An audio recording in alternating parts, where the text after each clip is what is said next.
Et aujourd'hui, on va voir ensemble le Tracer 9 2023, ses points positifs et ses points négatifs. Je vais vous présenter cette moto en partant de mon expérience. La moto fait 213 kg comme je vous l'ai dit, et donc elle est lourde.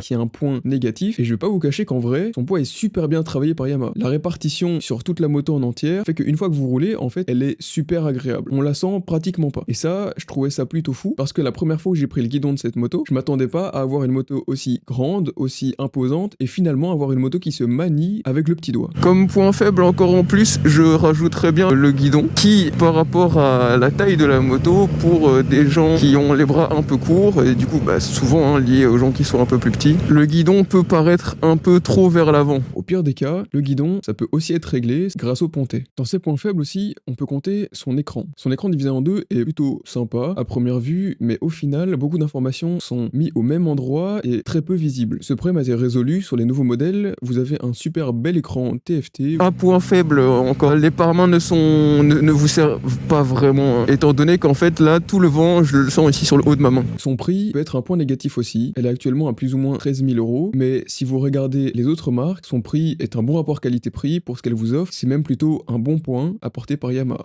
En fait, la plupart des points faibles de cette moto pour les gens qui sont de petite taille peuvent être entre guillemets réparés. Alors oui, par des achats, forcément, ça coûte, c'est de l'argent, on est d'accord. Bon, en vrai, je vais pas vous cacher que j'ai un peu du mal à trouver des points négatifs. C'est ma moto, si vraiment il y en aurait beaucoup plus, je pense que je l'aurais juste pas acheté de base. Parlons de ses points forts. Et là honnêtement, j'en ai à dire. Et vous allez voir qu'il y a même des points qui pourraient être certes négatifs pour certains, qui pour moi en vrai sont devenus des points positifs. Le premier point fort que je peux lui donner tout de suite là, c'est le confort. Moi, j'ai mis les poignées chauffantes, la bulle d'origine fait super bien le taf, et on peut aussi parler de ses suspensions qui font plutôt bien le taf. Honnêtement, moi j'ai pas eu besoin de plus. Sa puissance est un point fort aussi de cette bécane.